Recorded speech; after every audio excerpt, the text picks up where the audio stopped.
हेची दान देगा देवा, हेची दान देगा देवा, तुझा विसर न व्हावा. गुण गायीन आवडे हेची माझी सर्व जोडी. हेची दान देगा देवा, तुझा विसर न व्हावा. गुण गायीन आवडे हेची माझी सर्व जोडी. न लगे मुक्ती आणि संपदा, न लगे मुक्ती आणि संपदा, संत संग देई सदा. गुण गायीन आवडे हेची माझी सर्व जोडी. तुका म्हणे गर्भवासी, तुका म्हणे गर्भवासी, सुखे घालावे आम्हासी. गुण गायीन आवडे हेची माझी सर्व जोडी. विठ्ठल विठ्ठल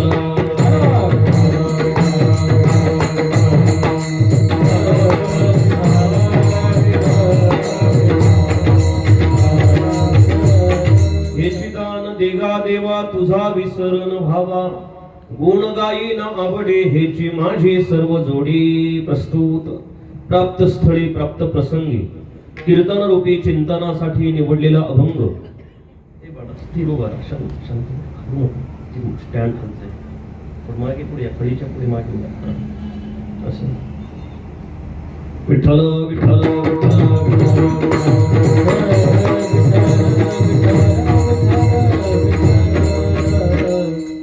देहूचे सुप्रसिद्ध साधू, वैराग्याचे मूर्तिमंत पुतळे, ज्ञानेश प्रिय श्रीमंत संत जगद्गुरु तुकाराम महाराज यांचा अत्यंत महत्वाचा, भगवान पंढरीश परमात्म्याच्या समोर आपल्या अंतःकरणातला मनोदय व्यक्त करणारा, मागणी करणारा, सर्वांच्या अतिपरिचयाचा 4 चरणाचा अभंग सेवेसाठी निवडला. विठ्ठल विठ्ठल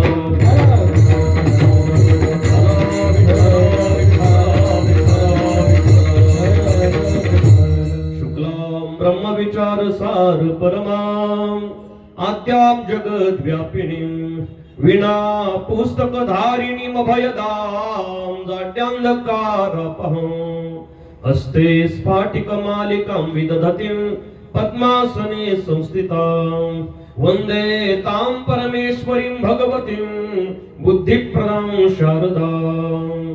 परम पुरुष शौर्य पांडुरंग मुरारी, कमल नयन कान्हा गोपिका चित्तहारी, प्रगट निकट शोभे रुक्मिणी रम्यवामी, सदय धवल हासं विठ्ठलं चिंतयामि. कलावज्ञ जीवोद्धरार्थावतारं, कलंकांक तेजोधिका मोदि वक्त्रं, खलानिशवादापनोदार्ह दक्षं, समाधिस्थ मूर्तिं भजे ज्ञानदिवं.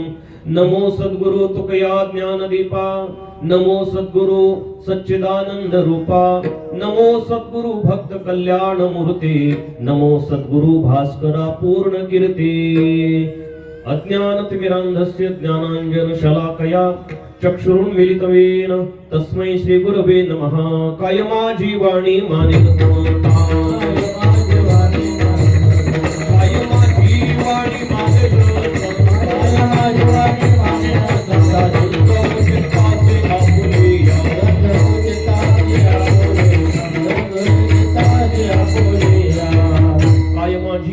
मानेल संतांसे, रंजवो चित्तासे आपुलिया. हेची दान देगा देवा, तुझा विसर न व्हावा. गुण गायीन आवडे हेची माझी सर्व जोडी. प्रस्तुत अभंग जगद्गुरु तुकाराम महाराज यांचा असून अभंगाच्या चिंतनाला आरंभ करण्यापूर्वी अल्पसा परिहार द्यायचा, तो म्हणजे असा. अखिल कोट ब्रह्मांड चालक भगवान पंढरीश परमात्म्याच्या कृपेने जगद्गुरु तुकोबरायांच्या या चरणस्पर्शाने, पादस्पर्शाने अत्यंत पुनीत पावन झालेल्या या पुण्यभूमी वाकसई जगद्गुरु तुकाराम महाराज झाड आणि पादुका या पुण्य पावन क्षेत्रावर अनेक वर्षापासून चालत असलेला हा भगवंताचा दिव्य उत्सव अखंड हरिनाम सप्ताह. या सप्ताहातील जागराची व मागणीची सेवा भगवत चरणारविंदी, साधू संतांच्या चरणारविंदी समर्पण करण्याकरता जगद्गुरु तुकोबरायांचा सर्वांच्या कानपाठच नव्हे तर मुखपाठ असलेला अभंग सेवेसाठी निवडला. विठ्ठल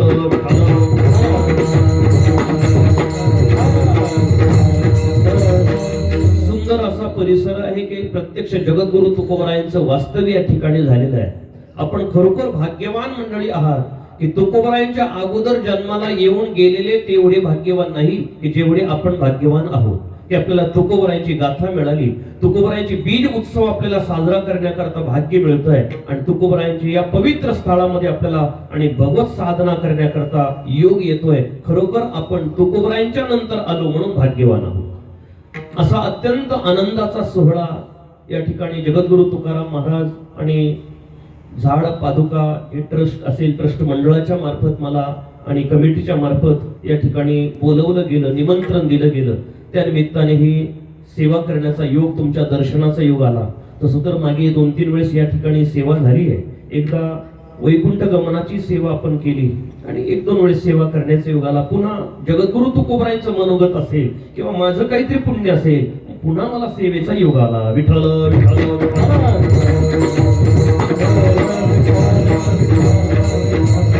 अभंग निवडण्याचं कारणच असं आहे, ज्याला टू बी कंटिन्यू बोललं जातं. मालिका एखादी बघत असेल टीव्हीला, सिरियल बघत असेल, नावच सिरियल आहे, तिला नावच मालिका आहे. कालचा भाग झाला आणि आज सुरू केल्यानंतर कालचा भाग शॉर्टकट दाखवावा लागतो, म्हणजे त्याला जोडून आपली आणि बुद्धी, आपले विचार त्याला जोडून पुढे लगेच संलग्न होतात. टू बी कंटिन्यू ज्याला बोललं जातं. हे जसं आहे तसं दुपारी तुकोबराय वैकुंठ गमनाला आणि आपण सिद्ध झालो. वैकुंठ गमन तुकोबरायांचं झालं. तुकोबराय वैकुंठाला गेले, पण वैकुंठाला जाताना तुकोबरायांनी आपल्या अंतःकरणातला भाव अगोदर भगवंताला विदित केला, देवा मी वैकुंठाला येतोय तुझ्या बरोबर, पण पुन्हा मला गर्भवासाला घाल, पुन्हा मला जन्माला घाल. का? पुन्हा देहूला येऊन आणि तुझं नामचिंतन, तुझे गुणानुवाद करण्यासाठी मला पुन्हा हेच पाहिजे, मला दुसरं नको. एवढं देवा मला दान दे. टू बी कंटिन्यू हा अभंग करूया. विठ्ठल विठ्ठल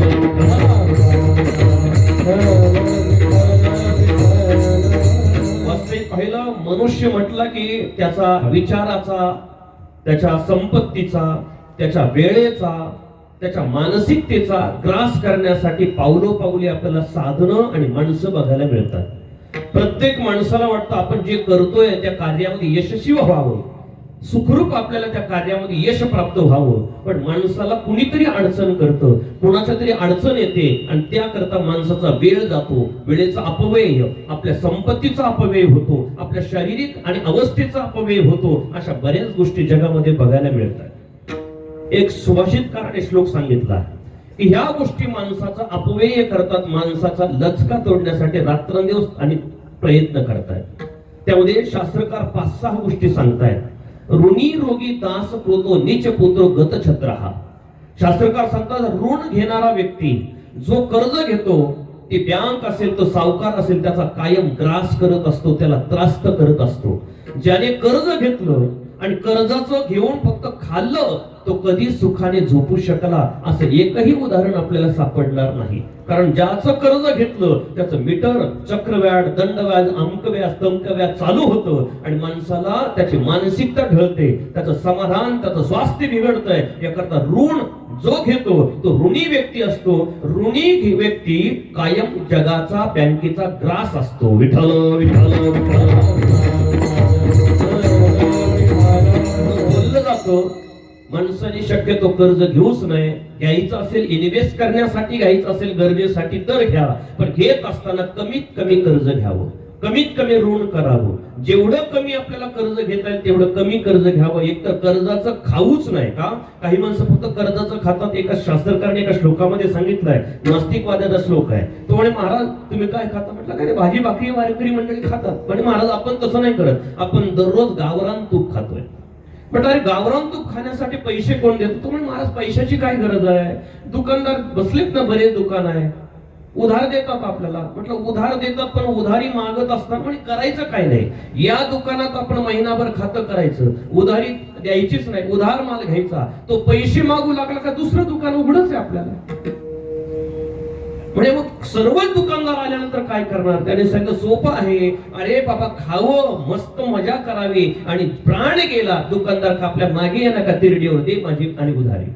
शास्त्रकार सांगतात जमत नाही का नास्तिकवादी श्लोक आहे. नास्तिकवादी सांगतात यावत जीवन सुखम जीवेत ऋणम कृत्वा घृतम पिबेत भस्मीभूत स्थिती हस्य पुनरागमन पता एकदा मेलं की कोणी घ्यायला येत नाही अशी अवस्था नास्तिकवाद्याची असते. तेव्हा ऋण घेणारा व्यक्ती आहे, नुसतं ऋणाचं घेतलं आणि खाल्लं त्याला कधीच समाधान नाही. कायम ऋण त्याचा आणि लचका तोडत असतो. ऋणी व्यक्तीचा लचका ऋण देणारा तोडत असतो. बँक असू द्या किंवा सावकार असू द्या. त्यामुळे ऋण घेताना माणसाने हात आखडता घ्यावा. विठ्ठल विठ्ठल.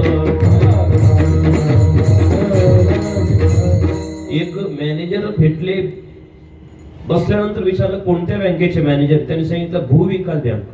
आता शब्द विचारल्यानंतर उच्चारल्यानंतर अर्थ लावण्याचा योग आहे. म्हटलं भूविकास शब्दाचा अर्थ भू म्हणजे जमीन आणि विकास म्हणजे वृद्धी. जमिनीची वाढ होते हा अर्थ लागत नाही. त्याने महाराज तसं नाहीये. मग भूविकास शब्दाचा अर्थ आहे आमच्या बँकेचा जो कर्ज घेतो तो भूमध्ये जातो आणि बँकेचा विकास होतो, अशी भूविकास आहे.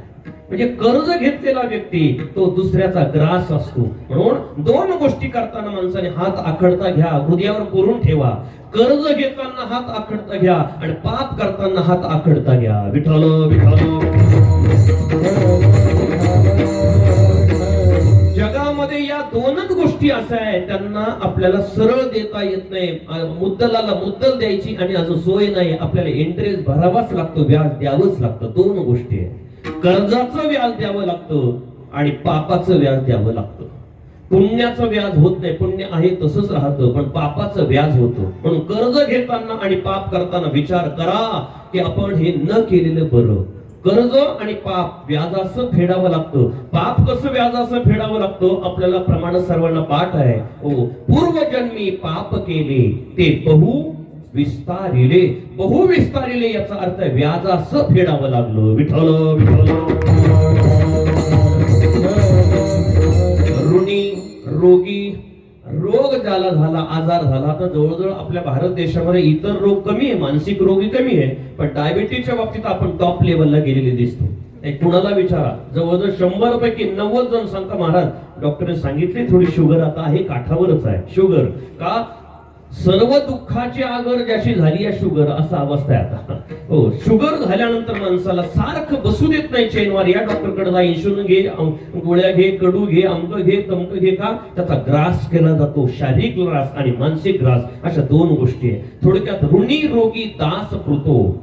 जो दास असतो त्याचाही मालक ग्रास करत असतो, त्याचे लचके तोडत असतो, कारण तो फ्रीडम नसतो, स्वातंत्र्य त्याला नसतं. तो पारतंत्र्यात गेल्यामुळे त्याला स्वातंत्र्य नसतं, म्हणून त्याचा आणि ग्रास केला जातो. ऋणी रोगी दास कृतो. पूर्वीच्या काळात माणसं विकली जायची. आपण पुराण बघा, पुराणामध्ये आपल्याला बघायला मिळेल. तसं तर आता पुराण बघायला वेळच नाही. 18 पुराण बघायला कोणालाच वेळ नाही. म्हाताऱ्याला नाही, म्हाताऱ्याला नाही, तरुणांना नाही, महाराजांना नाही, वारकऱ्यांना कोणालाच नाही. 18 पुराण बघा. हा, पुराण बघतात सर्वजण. 3 पुराणाचा अभ्यास रात्रंदिवस करतात, काटेकोरपणे चालू आहे. 3 पुराण, एक फेसबुक पुराण, व्हॉट्सअप पुराण आणि इंस्टा पुराण फुल चालू आहे.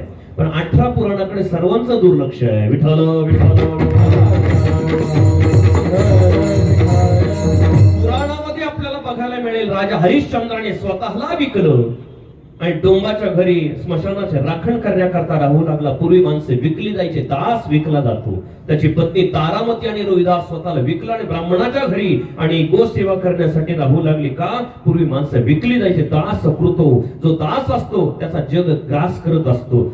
दास कृतो. नीच पुत्रा, घरामध्ये असलेला सर्वात लहान मुलगा तो सुद्धा ग्रासच असतो. घरातल्यांनी त्यालाच काम सांगावं. कोणी काही असले घरात की त्याला सांगा रे दुकानमध्ये हे आण, जा रे ते कर, जा हे कर. आता तरी 1-2 मुलंच आहे. पूर्वीच्या काळात 10-10 मुलं असायचे घरामध्ये, नाही का? नाही, मोठा पसारायचाच पूर्वीच्या काळात. 10-10 मुलं. मग सर्वांना काही अडचण आली की त्याच नाव तोंडामध्ये जा.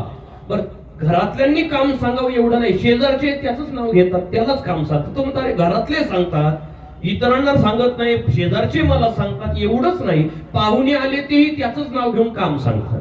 तो विचार करायचा बाबा, हो नक्त व्हावं पण धाकट होऊ नये. विठ्ठल विठ्ठल. नीच पुत्रो आणि गतछत्र. हा गतछत्र म्हणजे सत्ता निघून गेली. कमीत कमी एका मताने तरी निवडून आलं पाहिजे, ऐका नाही. जोपर्यंत सत्ता असते, खुर्ची ताब्यात असते, तेव्हा अधिकारी लोक सर्व सांगता, पाटील चहा आणू का, पाटील पाणी आणू का, पाटील कॉफी आणू का, पाटील हे आणू का, पाटील ते आणू का, कारण खुर्ची होती. एकदा खुर्ची गेली, एका मताने पाटील पडले आणि तेच अधिकारी सांगता पाटील ऑफिस मध्ये येताना चहा घेऊन या. विठ्ठल विठ्ठल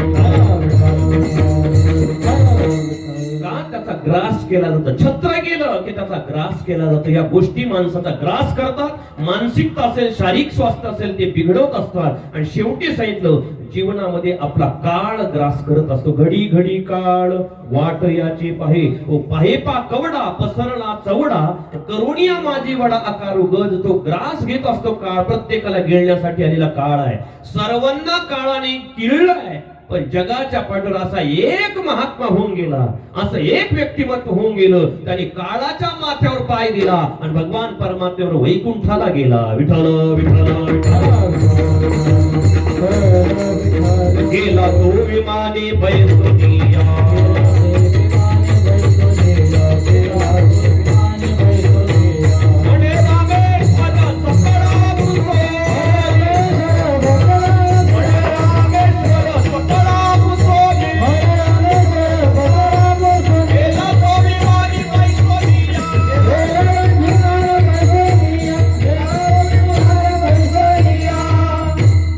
जगद्गुरु तुकाराम महाराज आज सदिह वैकुंठ गमन झालं. काळाच्याही माथ्यावर पाय दिला. सर्वांना खाणारा काळ आहे, पण तुकोबराय काळाच्याही माथ्यावर पाय देऊन त्याला जिंकलं काळाला. असे जगद्गुरु तुकोबरायांचा आज वैकुंठ गमन सोहळा त्या औचित्याने आपला अखंड हरिनाम सप्ताह आहे.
सुद्धा आकळणारे, काळाच्या माथ्यावर पाय देणारे नाटाच्या अभंगात तुकोबराय सांगतात. काळाच्याही माथ्यावर पाय देऊन काळाला सुद्धा जिंकणारे आणि काळाला नमवणारे असे तुकाराम महाराज त्यांचा आज सदैव वैकुंठ गमन सोहळा आणि त्या अखंड हरिनाम सप्ताहाचं औचित्य साधून या ठिकाणी ही जागराची व मागणीची सेवा या ठिकाणी होते. तेव्हा तुकोबरायांचा अभंग आहे. तुकाराम महाराजांनी गाथेमध्ये जे अभंग लिहिले ते वेगळे वेगळे भूमिका आपल्याला बघायला मिळतात. एकाच भूमिकेतले तुकोबरायांचे अभंग नाही. काही मंगलाचरणाचे अभंग आहे, काही भूपाळ्याचे आहे, काही काकड्याचे आहे, काही मागणीचे आहे, काही द्वैत आहे, काही अद्वैत आहे, काही आणि बिराणे आहे, काही गवळणी आहे, काही भारुड आहे, काही आरत्या आहे, असे काही पद आहे, हिंदी पद, असे वेगवेगळे रूपकाचे अभंग तुकोबरायांचे आपल्याला गाथेमध्ये बघायला मिळतात. असे तुकोबराय भूमिका वेगवेगळ्या करून आणि आपल्या समाजाला भगवत साधना करण्यासाठी मार्गदर्शन करतात. आजच्या अभंगामध्ये जगद्गुरु तुकोबरायांची भूमिका जर पाहिली तर तुकोबराय देवाकडे मागतात, पण भूमिका करत असताना असमर्थाची भूमिका तुकोबराय करतात. जगामध्ये दोन वर्ग आहे, एक समर्थाचा वर्ग आहे आणि एक असमर्थाचा वर्ग आहे. समर्थ शब्दाचा अर्थ आहे ज्याच्यामध्ये सर्व काही करण्याची क्षमता असते, ताकद असते, त्याला समर्थ बोलतात. ज्याच्यामध्ये कोणतीच कुवत नाही त्याला असमर्थ म्हणतात. पण तुकोबरायांचा जर विचार केला, तुकोबराय भक्ती करताना या दोन्ही वर्गामध्ये भूमिका करताना आपल्याला बघायला मिळतात. कधी समर्थाची भूमिका करतात, कधी असमर्थाची भूमिका करतात. समर्थ आणि असमर्थाचा जर विचार केला व्यवहाराच्या दृष्टीने जगामध्ये समर्थ दोघच आहे, एक भगवंत आणि एक संत. बाकी तुम्ही आम्ही संतांच्या आणि भगवंताच्या दृष्टीने आपण असमर्थच आहोत. आपल्यात काय ताकद आहे? ज्याच्यात काहीच करण्याची क्षमता नाही त्याला असमर्थ बोललं जातं, पण ज्याच्यामध्ये सर्व काही करण्याची ताकद आहे, कुवत आहे, त्याला समर्थ बोललं जातं. तुकोबराय सांगा, तुका म्हणे आले समर्थाचे मना तरी होय राणा रंक त्याचा. हो, जे मनात आलं ते होतंय. याच प्रमाणासारखी ओवी ज्ञानोबरायची आहे. ज्ञानोबराय सांगतात मनवणी समर्थू जे जे करी ते न होय चराचरी. प्रश्नार्थक ज्ञानोबराय विचारतात समर्थाने ठरवलं तर चराचरामध्ये काय होणार नाही. विठ्ठल विठ्ठल विठ्ठल.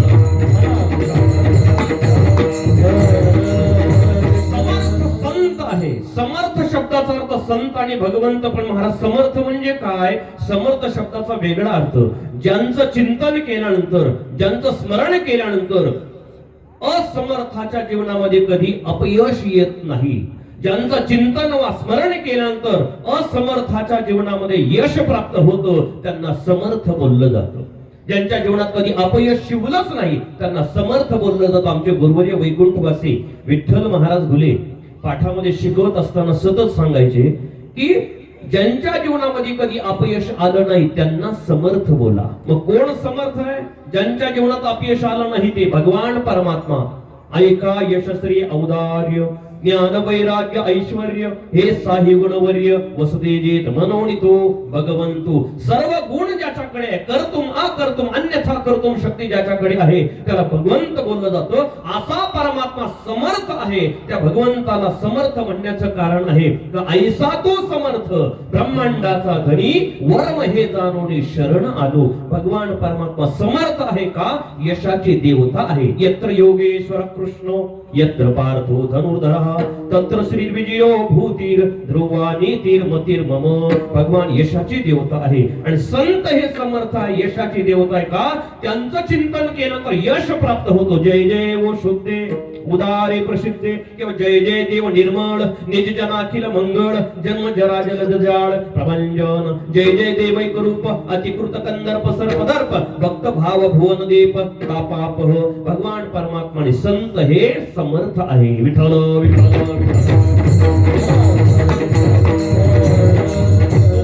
भूमिका करतात कधी कधी समर्थाची. भगवंताच्या समोर समर्थ अवस्थेत गेलेले तुकाराम महाराज सांगतात देवा अरे तुझ्याकडून मला काहीच नको. तू काय देणार आहे? अरे तुलाच पाहिजे असेल तर आमच्याकडून घे. तुकाराम महाराज समर्थाच्या भूमिकेत असतात तेव्हा देवाकडून घेत नाही देवालाच देता. देवा अरे आमच्याकडून घे. घे गा देवा आशीर्वाद. देवा आशीर्वाद.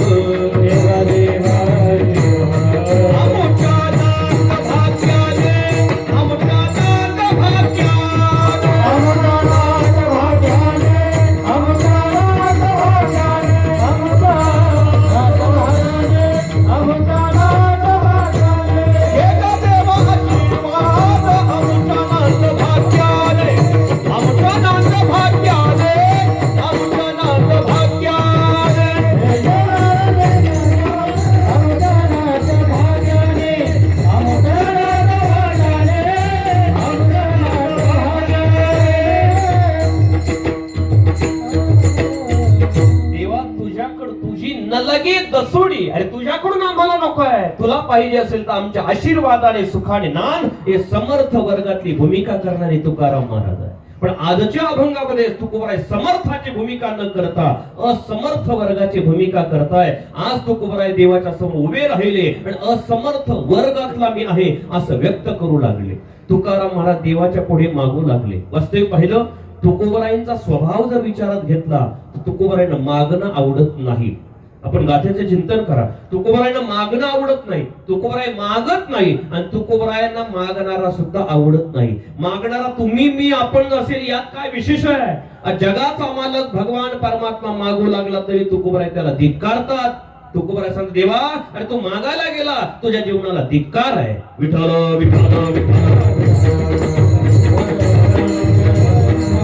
हात पसरे जीने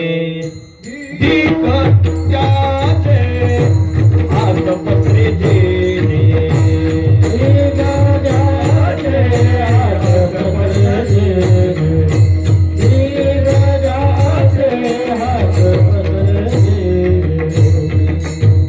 तुकामणी करी ब्रह्मांड ठेंगणे.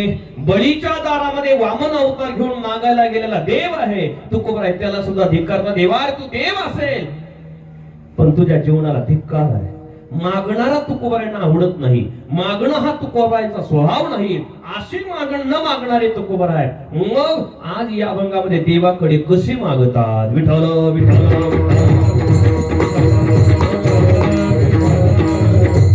परंपरेचं चिंतन न करता वेगळं कौतुकच आहे. बघा तुकाराम महाराजांचा हा अभंग आहे. 4ही चरण आपल्या पाठ असते. आहे ना पाठ? मला नाही वाटत या ठिकाणी आलेल्यापैकी हा अभंग गाथेत पाहून कोणी पाठ केला असेल.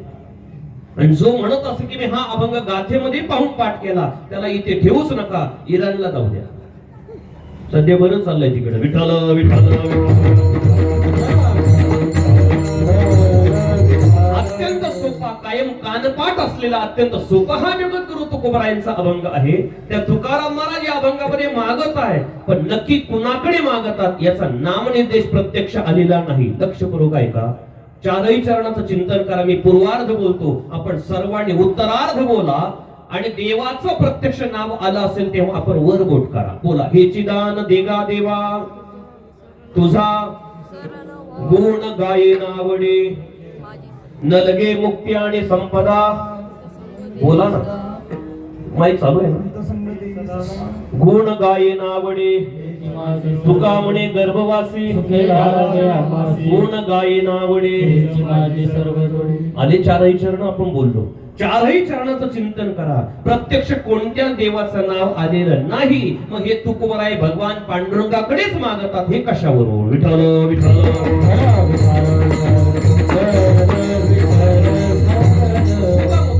4ही चरणामध्ये प्रत्यक्ष पांडुरंगाचं नाव नाही, विठ्ठल नाही, पंढरीनाथ नाही. मग मागतात देवाकडे पांडुरंगाकडे. हे कशावरून? याचा अंदाज फक्त आपल्याला एकच घ्यायचा. शास्त्रामध्ये त्याला म्हणतात अनुमान प्रमाण. ज्या अर्थी त्या अर्थी अनुमान प्रमाण.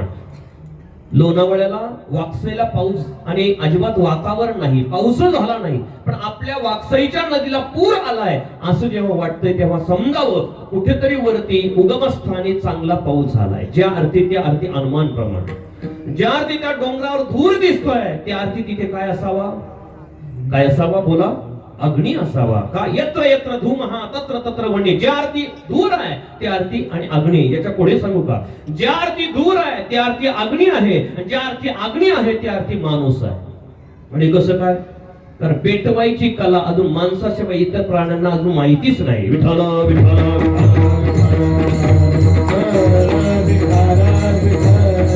ज्या अर्थी त्या अर्थी अनुमान प्रमाण. तसं ज्या अर्थी त्या अर्थी 4ही चरणामध्ये प्रत्यक्ष देवाचं नाव नाही, पण अनुमान प्रमाण ज्या अर्थी त्या अर्थी. कसं काढायचं?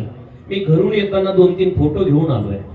विकायला आणले नाही, फक्त दाखवायला आणले. तुम्ही तो फोटो ओळखायचा आणि माझा मी खिशात घालून घरी घेऊन जाणार. ओळखणार का सारखं? बोला. सगळे ओळखणार ना? बोला. ओळखणार फोटो? ओळखणार. बर. आता तुमच्या समोर हा फोटो धरतोय. उदाहरणार्थ कीर्तनापुरता दिसला का? तर तुम्ही सर्वांनी हो बोला. दिसला फोटो? बोला. दिसला. या फोटो मध्ये एक देवता आहे. ती देवता उभी आहे. तिला 3 मुंडके आहे, शिर आहे आणि हातामध्ये रुद्राक्षाची माळ आहे.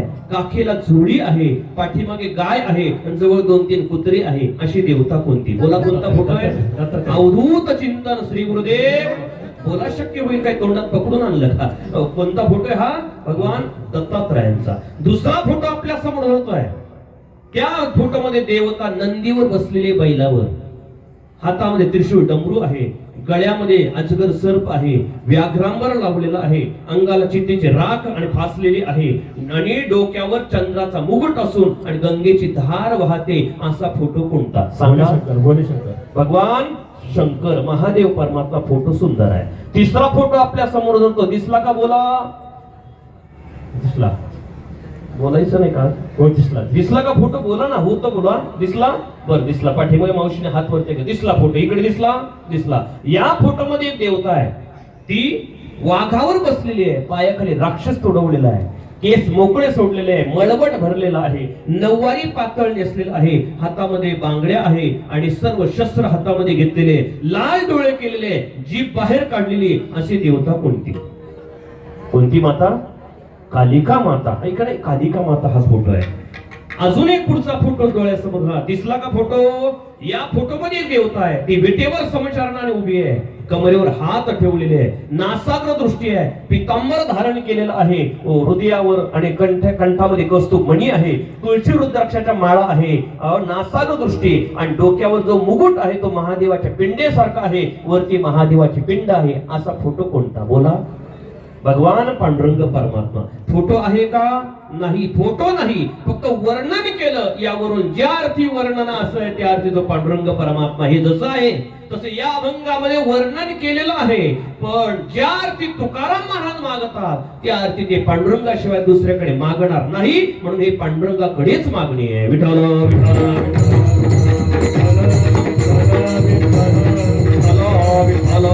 पांडुरंगाशिवाय तुम्हाला मागणार नाही का? जशी पतिव्रता स्त्री पतीशिवाय दुसऱ्याकडे मागत नाही, तसे तुकोबाराय सांगता मी मागायचं झालंच तर पांडुरंगाशिवाय दुसऱ्याकडे मागणार. मागणे ते तुझं मागू, देह भाव जीव भाव तुझं सांगो, लागो तरी लागो पाया तुमच्या दातारा. देवालाच मागू, दुसऱ्याला मागणार. पतिव्रता स्त्री दुसऱ्याला मागू शकत नाही, तसे तुकोबाराय पांडुरंगाशिवाय दुसऱ्याकडे मागू शकत नाही. एवढे एकनिष्ठ पांडुरंगाचे भक्त आहे. एकनिष्ठतेच्या बाबतीत विचार करा. जगामध्ये असे बरेच एकनिष्ठ होऊन गेले की प्राण त्याग केला पण आपली निष्ठा ढळू दिली नाही. 2-3 प्रसंग सांगतो, पुढे चालतो. आपल्या सनातन वैदिक संस्कृतीवर एकनिष्ठ असलेले काही महात्मे होऊन गेले, आपल्या वेदावर एकनिष्ठ असलेले महात्मे काही होऊन गेले, आपल्या शास्त्रावर एकनिष्ठ असलेले महात्मे होऊन गेले, आपल्या भारत मातेबद्दल एकनिष्ठता व्यक्त करणारे महात्मे होऊन गेले, भगवंताच्या बद्दल एकनिष्ठ असलेले महात्मे होऊन गेले. विठ्ठल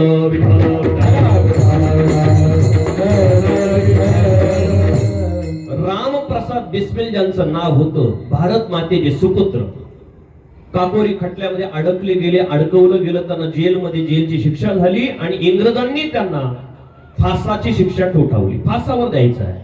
आईला घरी निरोप केला. आई धावपळ करत आली, आपल्या मुलाला भेटण्यासाठी आली. आपला मुलगा आता फासावर जाणार आहे, या भारत मातेसाठी त्याचं बलिदान होणार आहे, तो जाणार आहे. आई पळत आली. आईला पळत येताना पाहिलं, धावपळ करणाऱ्या आईकडे पाहिलं रामप्रसादने आणि डोळ्यातून अश्रू आले. त्याला वाटतं आई आता आपल्याला आणि बोलेल, आई काय बोलते बघू. आई सुद्धा रडेल, पण आई रडली नाही. ती भारत मातेच्या सुपुत्राची माता आहे, ती रडली नाही. डोळे लाल झाले. आपल्या रडणाऱ्या बाळाकडे पाहिलं.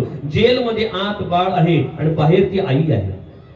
रडणाऱ्या बाळाकडे पाहिलं. आई द्वेषाने रागवली, चौताळली आणि द्वेषाने बोलली, रामप्रसाद, जर तुला रडायचंच होतं तर या स्वातंत्र्य संग्रामाच्या फंद्यात पडलाच कशाला? अरे घरीच राहिला असता, मेला असता, ठेच लागून तर तिकडे मेला असता, इकडे पडलाच कशाला रडायचं होतं तर? असं जेव्हा आई बोलली तेव्हा रामप्रसादने डोळे पुसले आणि सांगितलं, आई, मला फासावर जायचं आहे, मी मरतोय म्हणून मला रडू येत नाही. मला रडू येण्याचं कारण एकच आहे की मी तुझा मुलगा आहे, तू आता उतार वयाला लागली, तुझी सेवा करण्याचं कर्तव्य माझं होतं, पण आता मला जावं लागतंय. तुझ्या सेवेचं तुझं ऋण मी फेडू शकलो नाही, म्हणून मला रडू येत आहे. आईने सांगितलं, बाळा रडू नको, माझेच नाही या भारत मातेचे ऋण फेडले, रडत नाही, हसत हसत फासावर जा. आईच्या पायाला स्पर्श केला, आईच्या चरणाची धूळ आपल्या कपाळाला लावली आणि गाणं गात गीत गात गात फासावर गेले. सर भरोसे की तमन्ना अब हमारे दिल में है, गीत गात गात प्राण त्याग केले, पण आपल्या मातृभूमीची निष्ठा सोडली नाही. विठ्ठल विठ्ठल एकनिष्ठ असलेले महात्मे होऊन गेले. एकनिष्ठता आहे या सनातन वैदिक संस्कृतीसाठी, आपल्या वेदासाठी एकनिष्ठ असलेले महात्मे बघायला मिळते. एक प्रसंग आहे बघा. मराठी व्याकरण जसं आहे तसं संस्कृत व्याकरण आहे. मराठी व्याकरणाचा संस्कृत व्याकरणाचा थोडा फरक आहे. मराठी व्याकरण यामध्ये पहिली उकार जर समजा उदाहरणार्थ क ला पहिली उकार दिली, तिला रस्व उकार म्हणतात. ती एका मात्रेपर्यंत उच्चार करावा कू. दुसरी उकार दिले तर 2 मात्रेपर्यंत उच्चार करावा कू. हे 2च आहे मराठीमध्ये, पण संस्कृत व्याकरणामध्ये 3 आहे. त्याला प्लुत म्हणतात. सकाळी कोंबडा आरवतो, तो जसा आरवतो त्याला प्लुत म्हणतात. कुकू चिकू. विठ्ठल विठ्ठल. जगात संस्कृत व्याकरण जे जगातले जेवढे ग्रंथ आहे त्यामध्ये आलेलं संस्कृत व्याकरण जे निर्माण झालं ते विनाकारण निर्माण झालं नाही. भगवान शिवाने तांडव नृत्य केलं. महादेवाने तांडव केलं. हातात डमरू होता, डमरू निनाद केला. महादेवाने डमरू वाजवला. डमरूतून जे स्वर निघाले, नाद निघाले, ते 14 स्वर निघाले. ते 14 स्वर 14 शब्द झाले आणि त्या 14 शब्दावर जगातल्या सर्व संस्कृत ग्रंथाचं व्याकरण आहे. 15वं सूत्र तयार झालं आणि 14 सूत्र आहे. 14 सूत्रावर संस्कृत व्याकरण तयार झालं. एवढे ऐकून तर ठेवा, पाठ करायच्या भानगडीत पडूच नका.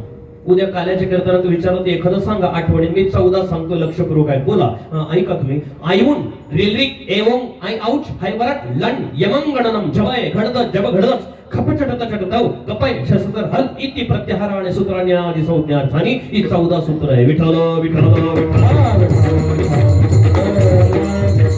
या 14 सूत्रावर सर्व व्याकरण, संस्कृत व्याकरण, त्या भानगडीत आपण पडत नाही म्हणून बरं आहे, पण 14 सूत्र आहे. डबल सांगतो म्हणजे लक्षात राहू दे. एखादं तरी बोला. आयवून रिलरिक एवं आय आउच हायवरट लन यमंगणनम जबय घडदश जब घडदश खपचटत चटतव कपय शस्त्र हल इति प्रत्याहार आणि सूत्रांनी आदी संज्ञार्थानी हे 14 सूत्र. याच्यावर संस्कृत व्याकरण तयार झालंय.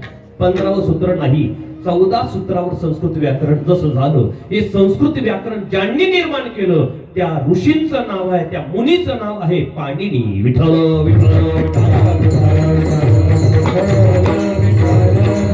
पाणिनी ऋषींनी व्याकरण निर्माण केलं आणि एवढी शब्दावर एकनिष्ठ होते, आपल्या शब्दावर एवढी एकनिष्ठता होती. विद्यार्थ्यांना शिकवत होते पाठामध्ये व्याकरण शिकवत असताना पूर्वीच्या काळात 4 भिंतीच्या आत आणि शाळा नसायची, गुरुकुल असायचं, झाडाखाली निवांत बसले जायचे, विद्यार्थ्यांना शिकवलं जायचं.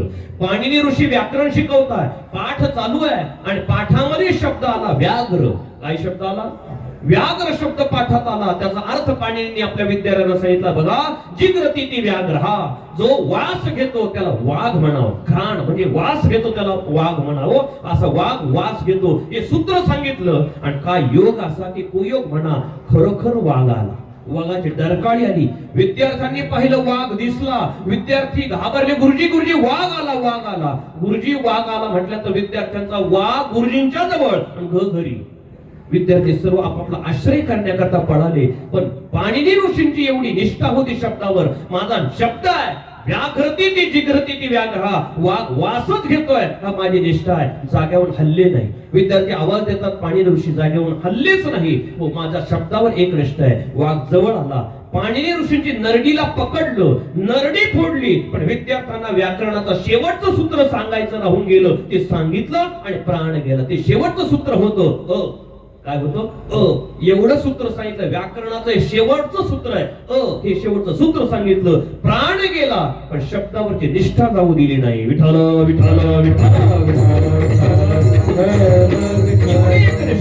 वेदावर एकनिष्ठ असलेले महात्मे आपल्याला बघायला मिळतात. वेद, आपल्या वेद धर्मावर, शास्त्रावर एकनिष्ठ असलेले महात्मे. वेदाचं चिंतन करा. काय झालं? प्रयागला एक राजा होता, शंतनू नावाचा राजा. नास्तिकवाद्यांनी त्या राजाचं मत परिवर्तन केलं आणि त्याने आपली वैदिक सनातन संस्कृती सोडली आणि दुसऱ्या संस्कृतीचा आचार त्याने घेतला. दुसऱ्या धर्मांतर केलं. असं आहे, घरातला मुख्य माणूस जसं वागू लागला तसं घरातले बाकीचे इतर वागायला लागतात. राजा जर तसा वागतो तर प्रजाही कन्वर्ट होऊ लागली, सनातन वैदिक धर्माला त्यागू लागली. सर्व लोक तसे करतात. पण काय देवाची लीला असते. राजाचं सर्व ऐकतात पण राजाची एक छोटीशी मुलगी आहे ती ऐकत नव्हती. तेवढी एकनिष्ठ होती. ती सांगते, तुम्ही धर्मांतर करा, मी माझा सनातन धर्म सोडणार नाही, माझा वेदाची निष्ठा सोडणार नाही. वरती बसली गॅलरीमध्ये, की रस्त्याने कोणीतरी आलेलं बघायचे, कोणीतरी यावं. सर्व धर्मांतर करताय, सर्व नास्तिकवाद स्वीकारलाय, वैदिक परंपरा कोणी स्वीकारत नाही, कोणी आणि पाळत नाही. रस्त्याने कोणी गंध लावलेला दिसला, माळ घातलेला दिसला, पण आणि येताना पाहिलं तिने सरसर पायऱ्या उतरावे जिन्याच्या, जावं आणि पाय धरावे. अहो सांगा, हो माझ्या वेदाचं रक्षण करणारा, वेदाचं उत्थापन करणारा कोणीतरी मिळेल का? सांगा. पण कोणीच उत्तर देत नव्हतं. का? राजाची दडपशाही, राजाची भीती, कोणी बोलत नव्हतं. पण एक दिवस प्रसंग असा आहे, एक महात्मा येताना दिसला, पंचा नेसलेला आहे, जानव आहे, मोठा ठसठशीत गंध आहे, गळ्यामध्ये तुळशी रुद्राक्षाच्या माळा आहे. या मुलीने पाहिलं, पायऱ्या उतरून जिना उतरून गेली, दर्शन घेतलं. महाराज सांगा, हो माझ्या वैदिक सनातन परंपरेला कोणी आणि रक्षा करेल का? सांगा ना, वेदाची कोणी पाठ राखण करेल का, रक्षा करेल का? सर्व नास्तिकवादी झाले, वेदाच्या विरुद्ध वागू लागले. सांगा, हो मला भीती वाटते.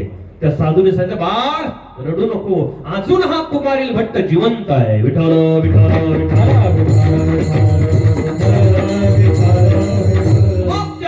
भट्टाने विचार केला तर राजाचं मत परिवर्तन ज्यांनी केलं त्या व्यक्तीकडे आपण जावं, त्याच्याशी वाद करावा, त्याच्याशी चर्चा करावी आणि त्याच्या मताचं खंडन करून आपल्या वेदाच्या मताचं आपण मंडन करावं. म्हणून आपण गेलं पाहिजे. पण नियम आहे, दुसऱ्याच्या मताला खोटं ठरवण्यासाठी त्याचा सुद्धा मताचा अभ्यास करणं गरजेचं असतं. नाही तर माझंच बरं आपलंच घोडं चालत नाही. दुसऱ्याचा अभ्यास केल्याशिवाय आपण किती पाण्यात हे कळत नाही. लक्षात आलं, खंडन मंडन आहे, त्याने विचार केला, वाद घालावा लागणार आहे, शास्त्रार्थ करावा लागेल. त्याला पंडित बोलतात. पंडित असतात, विद्वान असतात पंडित. पंडित शब्दाची व्याख्या सांगतो म्हणजे लक्षात येईल. पंडित म्हणजे काय, सोपी व्याख्या आहे. पंडितम पंडितम परपक्ष खंडितम स्वपक्ष मंडितम इति पंडितम. दुसऱ्याच्या मताचं खंडन करून आपल्या मताचं मंडन करतो त्याला पंडित म्हणतात. यांनी विचार केला, आपण शिकावं यांचं धर्मांतर, यांचं शास्त्र शिकावं, मग यांचं आपण आणि खंडन करावं. शास्त्र शिकण्यासाठी यांनी खोटा प्रचार केला. मी वैदिक सनातन परंपरेचा त्याग करत आहे म्हणून खोटा प्रचार केला आणि मी नास्तिकवाद स्वीकारत आहे, तुमचा धर्म स्वीकारत म्हणून स्वीकारला आणि शिक्षण करण्यासाठी गेले. पाठामध्ये जे शिकवणारे गुरुजी होते यांचे मामाच होते कुमारी भट्टांचे. ते शिकवू लागले. विद्यार्थ्याच्या मध्ये बसत असताना पाठ चालू आहे, हो याला म्हणतात ना शिंग मोडून वासरत राहणं, असं यांनी केलं. हो ते वैदिकच, पण त्यांचा अभ्यास करण्यासाठी असं करू देणार नाही म्हणून सांगितलं मी माझा धर्म सोडला, तुमच्या धर्माचा स्वीकार केला. अभ्यास चालू असताना एक दिवस पाठामध्ये गुरुजींनी गायीची निंदा केली. कशाची निंदा झाली? गोमातेची निंदा केली. वास्तविक पाहिलं, साधूची निंदा, आईची निंदा, वेदाची निंदा आणि गायीची निंदा जर कराल तर आपलं नरकाचं रिझर्वेशन बुकिंग आपल्या खिशात येऊन पडेल. विठ्ठल विठ्ठल चुकूनही गोमातेची निंदा करू नका, चुकूनही वेदाची निंदा करू नका, चुकूनही संतांची निंदा करू नका. एक वेळ देवाची निंदा केली तर सहन करेल देव. देवाला निंदा केली तरी चालतं, पण संतांची निंदा केली तर संतांना नाही, देवाला चालत नाही. संत निंदा देवाला चालत नाही. संतांची निंदा करू नका आणि आईची निंदा करू नका. आपल्या जन्म देणाऱ्या आईची तर नाहीच नाही, पण दुसऱ्याच्या आईची सुद्धा चुकूनही निंदा करू नका. मुखातून आईच्या बद्दल अपशब्द दुसऱ्याच्या मातेबद्दल येऊ देऊ नका, नाहीतर परमार्थ करणारी असून शिवी दिली तरी आपल्याला नरक आहे. विठ्ठल विठ्ठल विठ्ठल. पाठामध्ये गायीची निंदा आली आणि डोळ्यातून अश्रू वाहू लागले, रडू लागले, डोळ्याला पाणी आलं. शेजारच्या विद्यार्थ्यांनी पाहिलं, गुरुजी गुरुजी अहो हा कुमारीला अजून वैदिक दिसतोय, त्याच्या डोळ्याला पाणी आलंय. गुरुजींनी त्याला उभं केलं, सांग कुमारी, तुला गायीची निंदा केल्यावर डोळ्याला पाणी आलं, का रडतोस तू? कुमारी भट्टाने खरं सांगितलं, बघा मी तुमचं शास्त्र शिकण्यासाठी मी खोटं करून या ठिकाणी नाटक करून आलो. मी सनातनी आहे, मी वैदिक परंपरेला मानणार आहे, पण तुमचा अभ्यास करण्यासाठी आलो. नंतर गुरुजींचा आणि कुमारी भट्टांचा वाद झाला. लक्षपूर्वक ऐका. वाद झाल्यानंतर गुरुजींना यांनी वादामध्ये हरवलं. शास्त्रार्थामध्ये कुमारी भट्टाने ज्याच्याकडून ज्ञान घेतलं त्यालाच हरवलं. हरवल्यानंतर ते गुरुजी सांगू लागले, बघ तुम्हाला हरवलंय, पण तुझा वेद खरा आहे, तुझं वेदशास्त्र खरं आहे हे मी तेव्हाच मानेल. तुला परीक्षा द्यावी लागेल, दिव्य द्यावं लागेल. पूर्वीच्या काळात दिव्य केलं जायचं. एखाद्याने जर चोरी केली, एखाद्याची चोरी झाली तर यांच्यावर संशय 2-5 जणांवर, मग काय करायचं? त्यांना बोलवायचं, चौकामध्ये तेल तापलेलं ठेवायचं, त्यात काही वस्तू टाकायची आणि त्यांना सांगायचं काढा या वस्तूला. म्हणजे दिव्य केलं जायचं. पूर्वीच्या काळात दिव्य होतं, तसं दिव्य करावं लागेल. काय दिव्य आहे? तुमचा वेद जर सत्य असेल तर आम्हाला दिव्य द्या, परीक्षा द्या. म्हणजे काय परीक्षा आहे? कुमारी भट्टांना सांगितलं, तुम्ही या 1000 फूट उंचीच्या कड्यावर जा, तुमचा वेद घेऊन जा आणि डोक्यावर वेद घ्या आणि उडी टाका या खोल दरीमध्ये. जर तुम्हाला काही झालं नाही तर तुमचा वेद सत्य आहे असं आम्ही मानू. काय नास्तिकवाद्यांचा विचार होता. त्यांना माहितीये एवढ्या उंच डोंगरावर जाऊन ते खाली उडी टाकणारच नाही. उडी टाकणार नाही म्हटले तरी आपलाच विजय, आणि समजा टाकली उडी तर जिवंत राहत नाही तरी आपलाच विजय. वाद्यासह वादाची निवृत्ती, आत्यंतिक निवृत्ती. वादीच घेतात, आता वाद राहिलाच कुठे? पण कुमारी भट्टांची आपल्या वेदावर एवढी एकनिष्ठ होती, एवढी निष्ठा होती. वेद डोक्यावर घेतला, सर सर सर सर 1000 फूट उंच गेले आणि त्या कड्यावर जाऊन एक वाक्य उच्चारलं, यदि वेदाप्रमाणे सोजवेयम, जर माझा वेद सत्य असेल तर मला काहीच होणार नाही, असं वाक्य उच्चारलं, उडी टाकली. खोल अशा दरीमध्ये पडले, पण कमळाच्या फुलाच्या पाकळ्यामध्ये पडल्यासारखे अलगद खोलवर जाऊन पडले.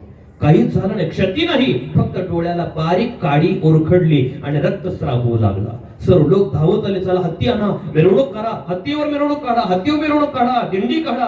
असं करत असताना कुमारी भट्ट नाराज दिसले. का हो महाराज, काय नाराज का? काय करणे नाराज? एवढे 1000 फूट उंचीहून तुम्ही पडला, काहीच झालं नाही, नाराज का? कुमारी भट्ट सांगतो, जर माझा वेद सत्यच आहे तर माझ्या डोळ्याला काडी का लागली? विठ्ठल विठ्ठल विठ्ठल. चुकीचे म्हणे. अहो महाराज, गुन्हेगारांना आरोपींना शिक्षा देण्याकरता राजा याच टोकावरून ढकलून देतो, त्यांचा केसाचा पाठ सुद्धा मिळत नाही सुरक्षित, बाकीचा विषयच नाही. आणि तुम्हाला काहीच झालं नाही, थोडीशी काडी लागली तर तुम्ही एवढं नाराज व्हावं. खरं असं झालं. निकाल लागला परीक्षेचा आणि एक विद्यार्थी 35% मार्क पडले. अख्ख्या गावात पेढे वाटू लागला. लोणावळ्यामध्ये, वाकसाईमध्ये, सर्व कारल्यामध्ये पेढे वाटू लागला. घ्या पेढे, घ्या पेढे. कशाचे? पठ्ठा पास झाला, पठ्ठा पास झाला. किती मार्क? 35% मार्क. आणि एकाला होते 95%. तो घरात बसून रडत होता. हा पेढे वाटत वाटत 35% वाला त्याच्या घरी गेला. मावशी, तुमचा बाळू कुठे आहे? म्हणे बघणार का घरात रडतोय कोपऱ्यात बसून. का? म्हणे त्याला 5% कमी झाले. तो त्या बाळूकडे आला. काय रे, का रडतो? म्हणे माझे 5% मला मिळाले नाही म्हणून मी रडतोय. तो म्हणे भल्या माणसा, 35%वर अख्खं गावभर पेढे वाटतोय, घे पेढे, खुशीत आहे, आणि तू 5% कमी पडले तर रडतोय. तेव्हा तो रडणारा बाळू सांगतो, तुला 35% पडले हे तुझं भाग्य समोर. कारण गावातला कोणता डीजेचा कार्यक्रम तू जाऊ दिला नाही खाली. गावातले जेवढे डीजेचे प्रोग्राम आहेत तेवढे तू हँडल केले. काहीच नाही. तुला पुस्तकाचं आणि तुझी भेटच नाही. हो, तुझी आणि पुस्तकाची कधी भेटच झाली. 35% पडले तुझं भाग्य समोर. पण मी 1 मिनिट सुद्धा मी अभ्यासाशिवाय घालवला नाही. मला 5% सुद्धा कमी नको होते. मला 5% कमी का पडले म्हणून मी रडतोय. हे जसं आहे तसे कुमारी भट्ट सांगतात, अतिरेकी गुन्हेगार त्यांना शिक्षा देण्याकरता टाकलं असेल, ते मेले असतील, ते गुन्हेगार आहे. मी गुन्हेगार नाही. माझा वेद सत्य आहे, माझं शास्त्र सत्य आहे. माझ्या डोळ्याला काडी लागायलाच नव्हती पाहिजे. तेव्हा भगवंताने साक्षात्कार देऊन आकाशवाणीने सांगितलंय कुमारी भट्ट, वेद सत्यच आहे, पण तुम्ही वाक्य काय उच्चारलं? यदी वेदाप्रमाणे. यदी म्हणजे जरी, जर माझा वेद सत्य असेल तर. तुम्ही जर सुद्धा म्हणायला नव्हतं पाहिजे. तुम्ही म्हणायला हवं होतं, माझा वेद सत्य आहेच, मला काहीच होणार नाही. पण तुम्ही जर म्हटल्यामुळे हा काडीचा तर आला. विठ्ठल विठ्ठल वेदावर एकनिष्ठ असलेले महात्मे, वेदावर एकनिष्ठ, भारत मातेसाठी एकनिष्ठ, देवासाठी एकनिष्ठ असलेले महात्मे आपल्याला बघायला मिळतात. कितीतरी एकनिष्ठतेच्या बाबतीत बघायला मिळतं. तसे तुकोबर आहे, भगवान पांडुरंग परमात्म्याचे एकनिष्ठ आहे. ते सांगता, आम्ही दुसऱ्या देवाला जाणार नाही, दुसऱ्या तीर्थाला जाणार नाही, दुसरीकडे आम्ही जाणार नाही. आम्हाला गायचं असेल आम्ही एका विठोबाला जगावू, गायचं असेल ते एका पांडुरंगाला जगावू. विठ्ठल विठ्ठल विठ्ठल एक गाव आम्ही विठोबाचे नाम, एक गाव आम्ही विठोबाचे नाम, एक गाव आम्ही विठोबाचे नाम, एक गाव आम्ही विठोबाचे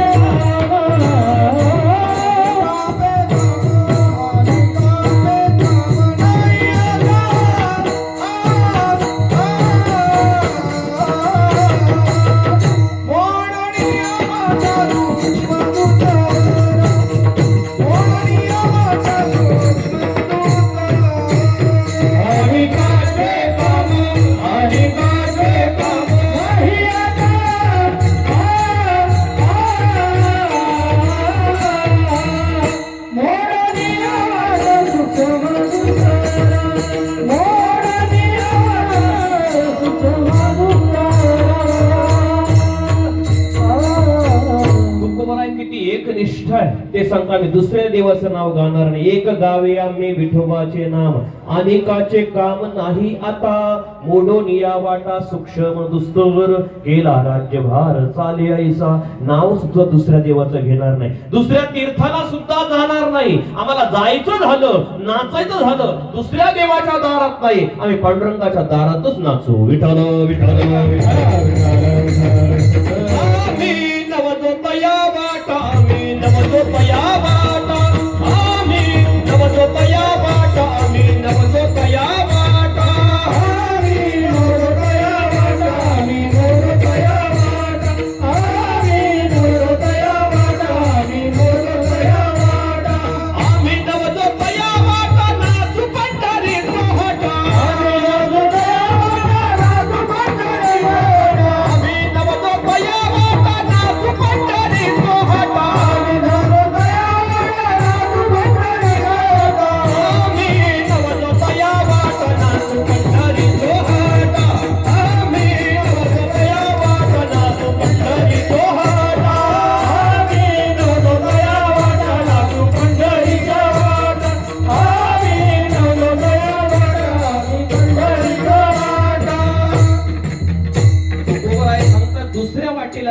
नाही. करोत तपादी साधने कोणी साधवत कोरांजने आम्ही नवजोत या वाटा नाचू पंढरी चोहोटा. आम्ही पंढरपूरला जाऊ, दुसऱ्या देवाचं नाव घेणार नाही असे म्हणणारे तुकाराम महाराज आहे. पण कधी कधी व्याघात येतो बघा.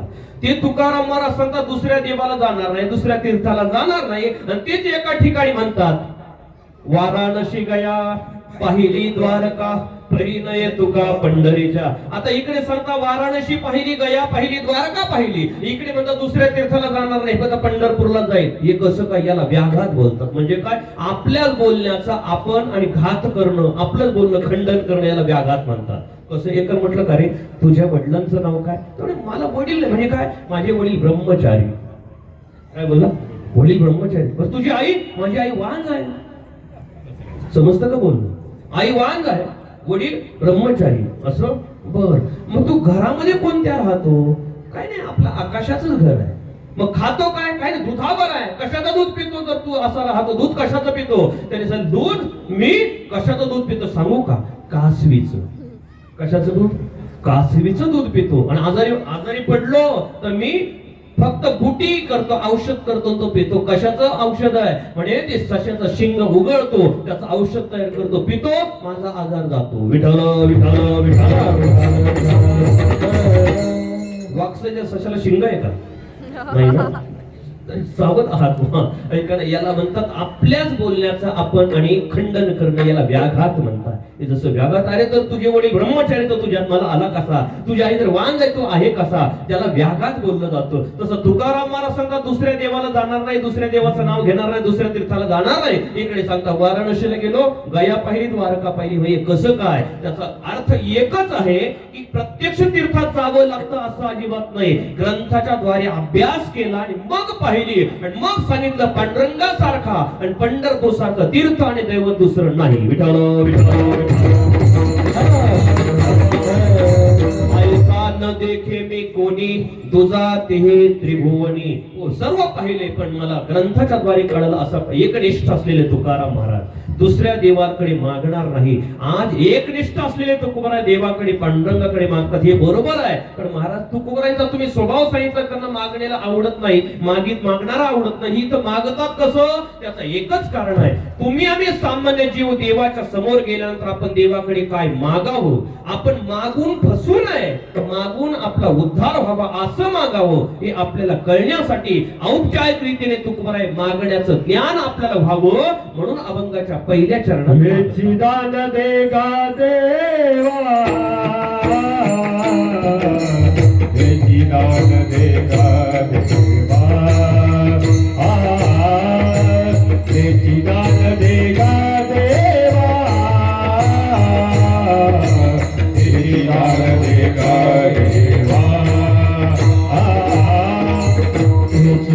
देगा देवा, दान देगा देवा, दान देगा देवा, दान देगा देवा, दान देगा देवा,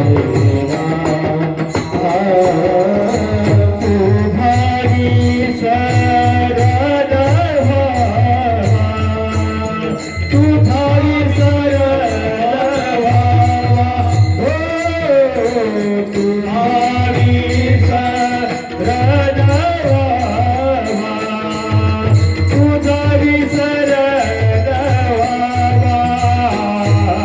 गुण गाईन आवडे, गुण गाईन आवडे, गुण गाईन आवडे,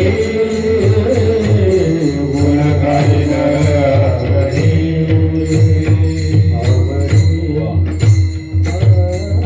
आपण मंदिरात गेल्यानंतर आपण रिकाम्या हाताने जाऊ नका.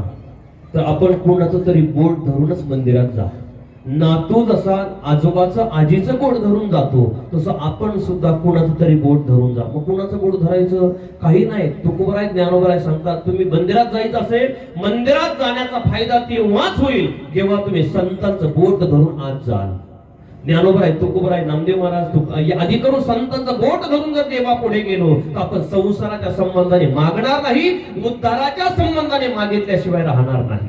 म्हणून आपल्या मनाने जाऊ नका, संतांच्या विचाराद्वारे आपण जावं, हे आपल्याला कळावं. मागूनही आपला उद्धार व्हावा, आपण अडचणीत येऊ नये, बद्ध होऊ नये, बद्ध राहू नये. म्हणून तुकोबराय औपचारिक रीतीने तुम्हाला आम्हाला कळण्यासाठी सांगू लागले, बाबा हो, देवाकडे मागायचं ना, मग असं मागा, हेची दान देगा देवा, देवा हेची दान दे. आता हेच शब्द वापरला. तुकोबरायांना असं लिहिता येत नव्हतं का हे दान देगा देवा?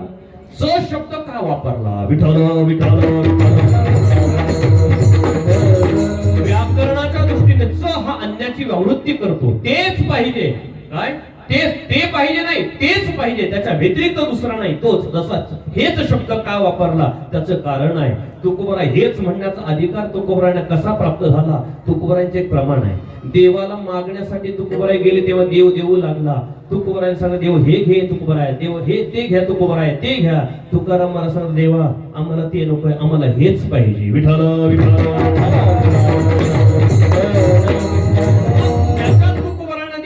रिद्धी देतो, सिद्धी देतो. तुकोबराय सांगता, देवा या गोष्टी घ्यायला रिकामा नाही, मला हेच पाहिजे, कारण आम्ही तसे नाही. रिद्धी सिद्धी देसे, रिद्धी सिद्धी देसे, आम्ही चुंबडी न हो तैसी, आम्ही चुंबडी न हो तैसी, आम्ही चुंबडी न हो तैसी, आम्ही चुंबडी न हो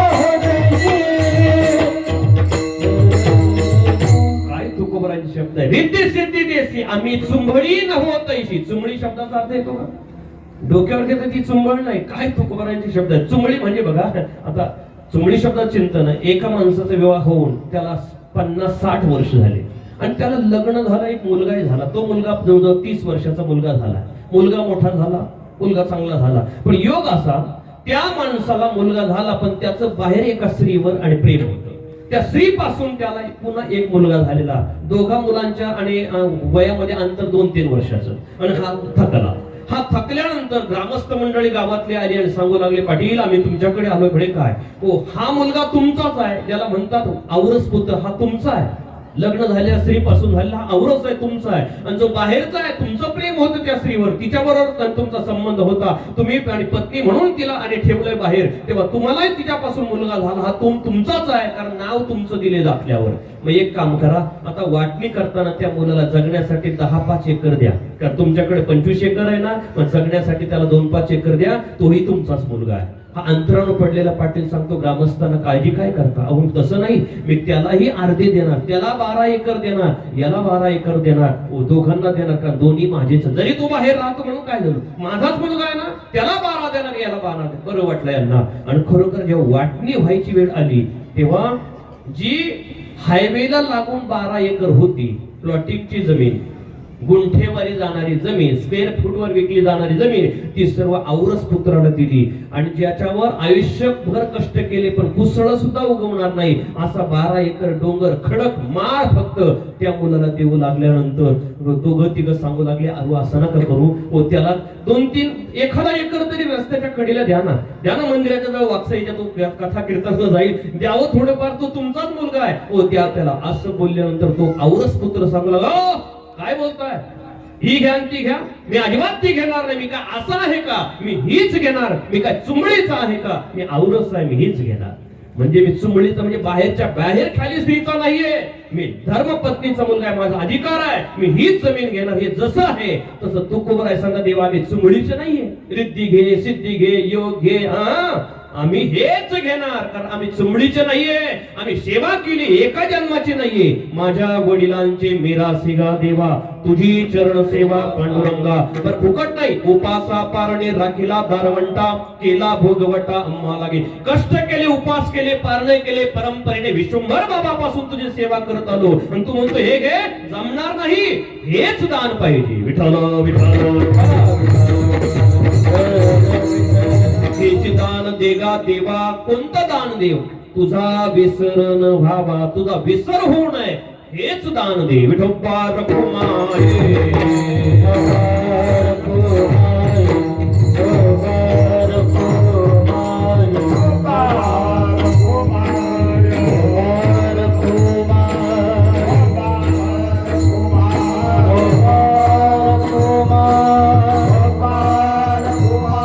त्याला टाळी वाजवा, भजन करा, सगळे पूजन करा.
देगा देवा तुझा विसरण व्हावा. पांडुरंगाचे एकनिष्ठ असलेले भगवत भक्त तुकोबराय त्यांच्या जीवनात कसली मागण्याची अपेक्षा नाही, गरज नाही, मागणारा आवडत नाही, मागायची गरज नाही. कारण तुका म्हणी आम्ही देवा होनी बळी राहिलो निराळी ठेवणी आशा.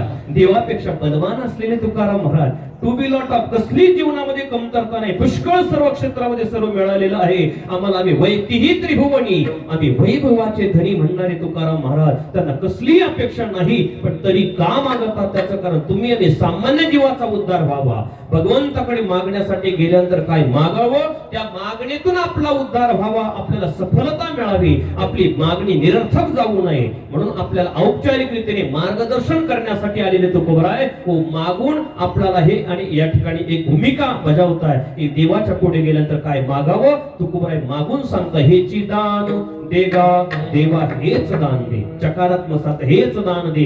दान शब्दाचं चिंतन करत असताना दान म्हणजे जी वस्तू आपण समोरच्या व्यक्तीला दिली त्याचा मोबदल्याचा विचार न करता आपलं स्वत्व नष्ट करणं आणि त्याचं स्वत्व त्याने त्याच्यावर स्वीकारणं याला म्हणतात दान देणं. विठ्ठल विठ्ठल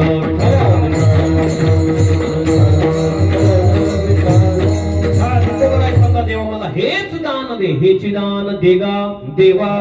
देवाला मागता देव कोणता आहे. देव शब्दाचा अर्थ आहे चकाकणे, चमकणे, जगाला ज्ञान देणारा, प्रकाश देणारा जो परमात्मा. यदादित्यगतम तेजो जगत भासयते खिलम यश्चंद्रमसि यच्चाग्नौ तत्तेजो विद्धिमामकं सूर्या सगट आगवी विश्वरचना हे दावावी दीप्ती माझी जाणावे साध्यंती हे. भगवान ज्ञानोबर आहे सांगतात जगाला प्रकाश देणारा जो प्रकाश परमात्मा आहे.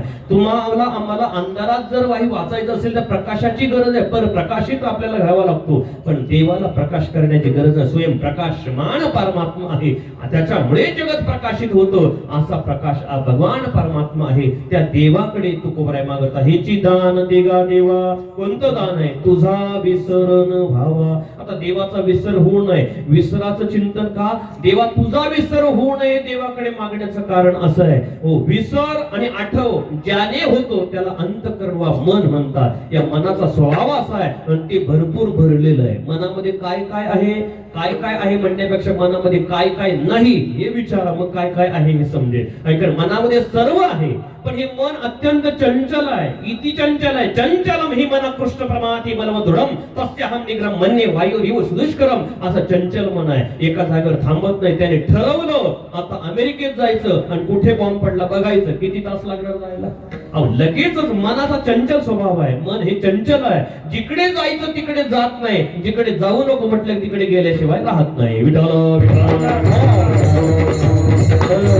जगामध्ये हे मन सर्वत्र जातं पण भगवंताच्या चरणाजवळ जात नाही. सर्वत्र जातं भगवंताच्या चरणाजवळ जात नाही. कसं याच्या करता बघा. माशी आहे, माशी, घर माशी, मावशी नाही बघा, माशी वर ड्रॉप करा. माशी माशी आहे. ती माशी सर्व ठिकाणी बसते. अन्नधान्यावर बसते, कपड्यावर बसते, अंगावर बसते, सर्व ठिकाणी माशी बसते. सर्व घाणीवर बसते, सर्व ठिकाणी माशी बसते. पण विस्तवावर बसते का. अग्नीवर बसते का. तिला माहिती आहे इथं बसले की संपले. तसं हे मन आहे जगात संसारात सर्व ठिकाणी बसतं, इकडे बस तिकडे बस सर्व ठिकाणी बसतं, पण देवाच्या चरणाजवळ गेलं तिकडं बसत नाही, कारण त्याला माहिती तिथं गेलं की मन हे राम झाले. विठ्ठल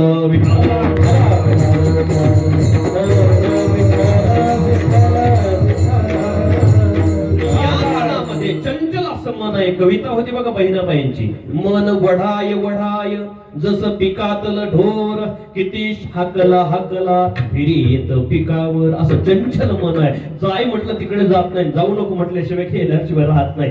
माणसाच्या मनाचा स्वभाव आहे बघा. ज्या बोटाला ठेच लागते ना, दुखत म्हणून चालताना पण तेच लपवतो, सावधानतेने चालतो, पुन्हा त्यालाच ठेच लागते. ऐकाय तसं मनाच आहे. जाऊ नको म्हटलं की मन तिकडे जाते. एकाने मोठा बंगला बांधला महाराज, पुणे जिल्ह्यातला मनुष्य मोठा श्रीमंत, गडगंज संपत्ती, मोठा महालच बांधला, बंगला बांधला आणि वास्तुपूजा ठेवली. आता वास्तुपूजा म्हटले हजारो लोक येऊ लागले, 10-20 हजार लोक पूजेला येणार म्हणून मोठा मंडप दिला. आणि घर बघायचं, सत्यनारायणाचा प्रसाद घ्यायचा म्हणून लोक मध्ये जायचे महालामध्ये त्या बंगल्याच्या द्वारात. पण मेन गेटवर त्याने बाहेर एक बोर्ड लावला होता, एक कागदावर एक पार्सल लिहून चिटकवलेलं होतं. त्यामध्ये लिहिलं होतं, आत गेल्यानंतर वर पाहू नका. बिचारा प्रामाणिक असेल, वाकसाईकर लोणी आपल्या लोणावळ्याच्या परिसरातला बिचारा धार्मिक होता. त्याने काय लिहिलं प्रामाणिकपणे, आत गेल्यानंतर वर पाहू नका. प्रामाणिकपणे त्याने बोर्ड लिहिला. आता पाहुणा आल्यानंतर पाहुणा प्रवेश करणार तेवढा तो बोर्ड वाचायचा, आत गेल्यानंतर वर पाहू नका. आता पाहुण्याने वर गेल्यावर काय केलं पाहिजे? पाहिलं नाही पाहिजे. पण पाहुणा आत गेला की अगोदर वर पाहायचा. वर सिलिंगला त्याने लिहिलं होतं, सांगूनही गाढवपणा केलाच का? विठ्ठल विठ्ठल नको म्हटलं का माणसाचा स्वभाव हे मनच असा आहे. या मनामध्ये सर्व विकार भरलेले आहे, वासना भरलेल्या आहे, विषय भरलेले असल्यामुळे देवाची आठवण होत नाही. पण तुकोबा सांगा, देवा हे घालवण्यासाठी मी खूप प्रयत्न केले, पण मी असमर्थ ठरलेलो आहे. जर तू जर मदत केली तर देवा हे विकार, हे विषय, वासना नष्ट होतील, चित्त रिकाम होईल, मन एम्प्टी होईल. आणि त्या मनामध्ये मग देवा येवणे गोपाळ राहिले, रिकामा मन झालं की तेव्हा तुझी त्याच्यामध्ये आठवण होईल. जोपर्यंत त्याच्यामध्ये दुसरीच आठवण आहे तोपर्यंत देवाची आठवण नाही. म्हणून तुकोबा सांगा, देवा तुझा विसर होऊ नये असं मला कर, म्हणजे माझं मन निश्चिंत कर, रिकामा कर, आणि त्यामध्ये तुझा आठव मला येऊ दे. ह्याची दान देगा देवा तुझा विसरण व्हावा. विठ्ठल विठ्ठल विठ्ठल.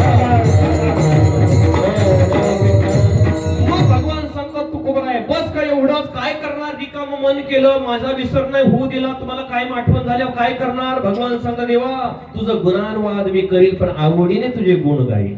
गुण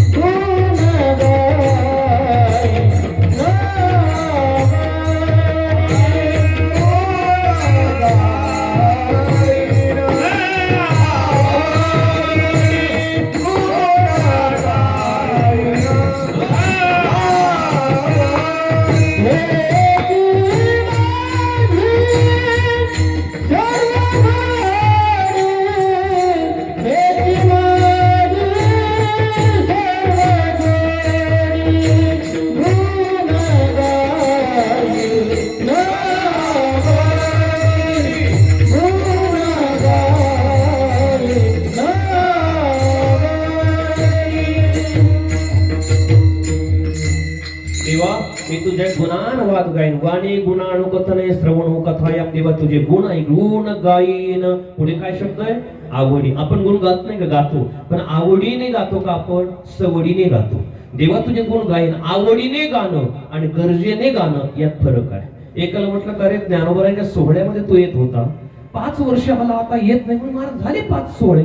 अरे पण 5 का? आता का नाही? पण महाराज मुलाचं लग्न जमत नव्हतं, म्हणून ज्ञानोबरांचं दर्शन घेतलं, समाधीवर डोकं ठेवलं, नवस केला, ज्ञानोबराया जर माझ्या मुलाचं लग्न जमलं तर मी 5 वाऱ्या तुझ्या करणार. आता मुलाचं लग्न झालं, त्याला मुलगा झाला, 5 वाऱ्या झाल्या, विषय संपला. याला म्हणतात गरजेपोटी स्वीकारणं. पण असे बरेच वारकरी, हो तुमची वारी कितवी आहे? ते सांगता, महाराज मलाहीच आठवत नाही, सांगता येत नाही. माझ्या बाप दाद्यापासून चालत आलो, मी आईच्या पोटात असतानाच माझी आई सुद्धा वारी करत होती. याला म्हणतात आवडीने गाणं. विठ्ठल विठ्ठल. गरजेपोटी स्वीकारणं आणि प्रेमापोटी स्वीकारणं यात फरक आहे. घरामध्ये जर वयस्कर मनुष्य आजारी पडला तर आपल्या गावात डॉक्टर असतात, फॅमिली डॉक्टर. आपण तिकडे जातो, डॉक्टर हो बिकणे साहेब फार अशक्तपणा आला, चला. डॉक्टर आपल्या घरी यायला निघतात. तेव्हा येत असताना एक डॉक्टरची बॅग आणि डॉक्टर पुढे असतात की आपण पुढे असतो? बोला. आपल्या घरी डॉक्टर यायचे असेल तेव्हा आपण पुढे असतो की डॉक्टर? आपण पुढे, डॉक्टर आपल्या मागे. डॉक्टरची बॅग आपल्या हातात की डॉक्टरच्या हातात? आपल्या हातात. डॉक्टर आले, पेशंटला चेक केलं, सर्व काही गोळ्या औषध दिले की डॉक्टर जातात, त्यांचं बिल पेड केलं की डॉक्टर जातात दवाखान्यात. तेव्हा डॉक्टर पुढे असतात की आपण पुढे असतो? नक्की सांगा. आपण पुढे असतो. डॉक्टर पुढे ना आपण पुढे, आपण पुढे असतो. हो बरं. डॉक्टरची बॅग डॉक्टर आता पेशंट पाहिलंय ना, आता तुम्ही दवाखान्यात जा नाहीतर वैकुंठाला जा, आमचं काम संपलं. गरज सरो वैध मरो. का गरजेपोटी स्वीकारलं तर माणूस ते टाकतो, पण प्रेमापोटी जर स्वीकारलं तर माणूस त्याचा त्याग करत नाही. म्हणून तुकोबारा सांगता, देवा गुण गायन आवडी, मी आवडीने तुझे गुण गायन. गुण गायन आवडी हेची माझी सर्व जोडी. माझ्या जीवनात माझं सर्वस्व, माझं ध्येय, माझ्या जीवनाचं टार्गेट हे असेल की तुझं माझं सर्वस्व हे असेल. ओ काय तर तुला आठवण करणं. गुण गायन आवडी हेची माझी सर्व जोडी. हेच माझं सर्वस्व जीवनामध्ये असेल, दुसरं माझं सर्वस्व नाहीये. जगण्यासाठी जे लागतं मेंटेनन्स, व्यवस्थापन, शरीरासाठी, संसारासाठी, ते तर मी कमवणं कर्तव्य आहे. पण मुख्य ध्येय माझं देवा तुझे गुण गाणं, एवढंच माझं ध्येय असेल. गुण गायन आवडी हेची माझी सर्व जोडी. देवा तुम्हाला दुसरं काहीच नको. न लगे मुक्ती आणि संपदा, संत संग दे सदा. देवा मला मुक्ती नको. धर्म न अर्थ न काम रुची, न चहम पद निर्वाण, जन्म जन्म रते राम पद यही वरदान आण. भगवत भक्त देवाकडे दुसरं काहीच मागत नाही. भरतलाल रामप्रभूच्या भेटीला जेव्हा वनवासाला चालले तेव्हा गंगामाई आडवी झाली. पुढचा प्रवास विचारला. भरतजी भारद्वाज ऋषीच्या आश्रमात गेले आणि दर्शन घेतले. भारद्वाज ऋषीने विचारलं, भरता अरे कशासाठी आला, काय हवंय, काय हवंय? भरताने सांगितलं, मला काहीच नको, फक्त मला माझा राम पाहिजे. मला धर्म नको, अर्थ नको, काम नको, मोक्ष नको, फक्त मला रामच हवाय, दुसरं काहीच नको. तसं तुकोबाराय सांगा, देवा मला दुसरं काहीच नको. न लगे मुक्ती आणि संपदा, मला मुक्ती संपदा दुसरं काहीच नको, फक्त एक द्या. हो संत संग दे सदा. देवा मी आज गेलोय, तुमच्या बरोबर चाललोय, पण पुन्हा मला या ठिकाणी पाठवा. का संतांची संगती व्हावी, आवडीने तुझे गुणवान मला गाता यावे. देवा आणि तुझा विसर होऊ नये, असं कायम तुझा आठव राहावा. या करता देवा जन्म मरणाचं दुःख, गर्भवासाचं दुःख फार आहे, मलाही माहिती आहे. पण देवा तुझ्या स्मरणासाठी, तुझ्या नामचिंतनासाठी मी ते पुन्हा पुन्हा दुःख आनंदाने स्वीकारणार, आनंदाने स्वीकारून आनंदाने पचवेल. फक्त तुझे आठव, तुझी आणि प्राप्ती होण्यासाठी मी हे करणार आहे. आज जरी मी सर्व देवा तुझ्या बरोबर चाललोय, पुन्हा मला आईच्या गर्भातून पाठव आणि पुन्हा तुझी भक्ती करण्याकरता देव गावामध्ये, देव परिसरामध्ये मला पुन्हा पाठव देवा. आणि पुन्हा मी इथे येईल आणि पुन्हा तुझं गुणानुवाद करीन, संतांची संगती करील अभंगाच्या शेवटच्या.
गर्भवासी सुखे घालावे अम्मासे गुण गाये नावडी हेची माझी सर्व जोडी. अभंगाचा काही अंशाने अल्पशा बुद्धीप्रमाणे विचार करण्याचा प्रयत्न केला. झालेली शिवा जगद्गुरु तुकोबरायांच्या चरणारविंदी साधू संतांच्या चरणारविंदी समर्पण करून सेवेला पुरविरा.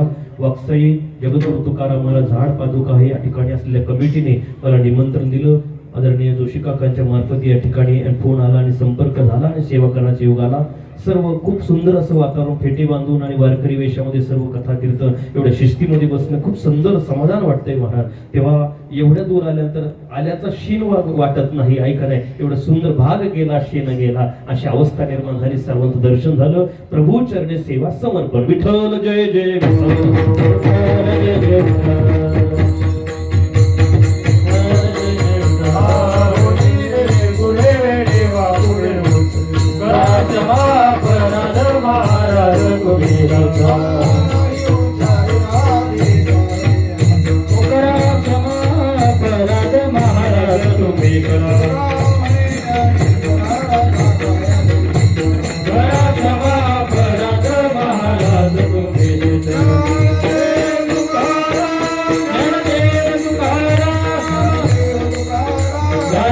Tukaram